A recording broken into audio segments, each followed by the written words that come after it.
My name is Jake Warren, and I've spent the last 15 years trying to forget what happened that summer. But no matter how hard I try, I can't. It's like a shadow that follows me, creeping into every quiet moment, every sleepless night. I'm telling this story now because I don't think I'll ever be free of it unless I do. Maybe you'll think I'm crazy. Maybe I am. But everything I'm about to tell you is the truth. It was the summer of 2008, and I was 17. My friends, Ethan, Sam, and Lucas, and I had signed up for a wilderness camp called Blackwood Trails. It was one of those adventure camps where you learn survival skills, hike for miles and live, off the land. It sounded perfect for us. We wanted one last hurrah before senior year, a chance to make memories and prove we were tougher than the average high schoolers. The camp was deep in the woods, miles from the nearest town. When we arrived, it looked exactly like you'd expect. A collection of rustic cabins, a communal fire pit, and a main lodge that doubled as the dining hall. The place smelled like pine trees and damp earth, and the counselors all had that too. Happy, camp spirit vibe. Except for one guy, John. John was different. He was older than the other counselors, maybe in his late 40s, with gray streaks in his hair and eyes that never seemed to focus on anyone for long. He didn't say much, but when he did, his voice was flat and emotionless, like he was going through the motions of being human. The other counselors avoided him, and so did we. There was just something off about him. The first few days at camp were normal enough. We learned how to start fires, set up tents, and navigate with a map and compass. The nights were filled with ghost stories and s'mores around the campfire. It was exactly what we'd hoped for, until the night of the hike.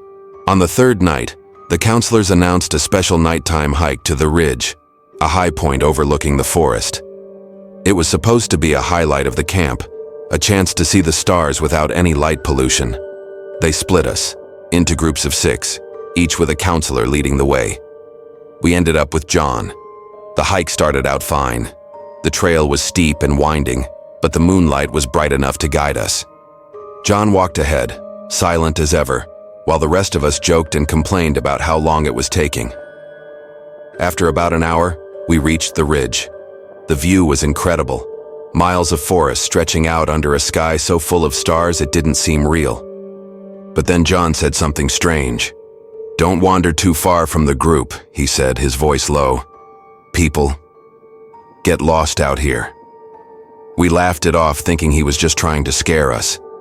But the way he said it didn't feel like a warning. It felt like a statement of fact. On the way back, Ethan disappeared. One minute he was there, joking about how he'd sprain an ankle just to get out of the hike, and the next he was gone. We called his name, shined our flashlights into the trees, but there was no sign of him. John told us to stay put while he went back up the trail to look for Ethan. We waited for what felt like hours, huddled together in the dark, but neither of them came back. When we finally made it back to camp, we told the head counselor, Lisa, what had happened. She looked worried, but not surprised. "Stay in your cabins," she said. "We'll handle it." That night, I didn't sleep. None of us did. We kept expecting Ethan to come bursting through the door, laughing about how he'd pranked us, but he didn't. And the next morning, there was no search party. Lisa told us Ethan must have gotten turned around and would find his way back. "These woods can play tricks on you," she said. Over the next few days, things got worse. We started hearing whispers in the woods at night, soft and indistinct, like voices carried on the wind. Lucas swore he saw something moving between the trees, something tall and pale that wasn't human. The counselors acted like nothing was wrong, but we could see the tension in their faces. They avoided the woods as much as we did. Then Sam went missing. It happened during the day, while we were supposed to be practicing shelter building. One minute he was with us, arguing about the best way to lash branches together, and the next, he was gone. Just gone. This time we didn't wait for the counselors.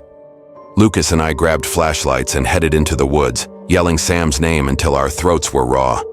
But all we found was his backpack, lying in the dirt with the straps torn clean off.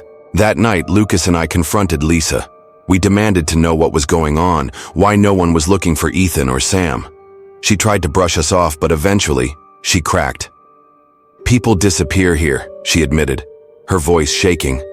"It's always been like this. We don't know why. The forest, it takes them." I couldn't believe what I was hearing.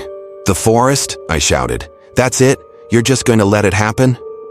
"There's nothing we can do," she said. "If you go looking for them, you'll disappear too."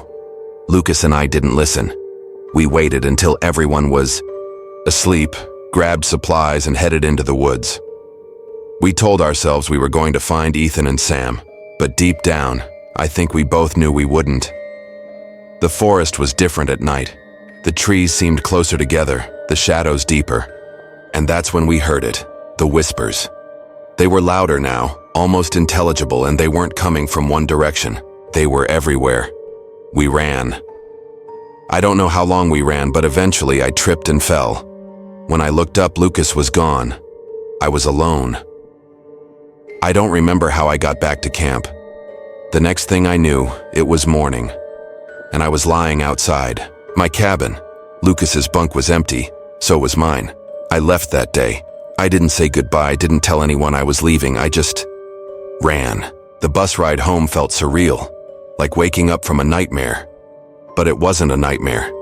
It was real. And now every time I close my eyes, I see their faces. Ethan, Sam, Lucas.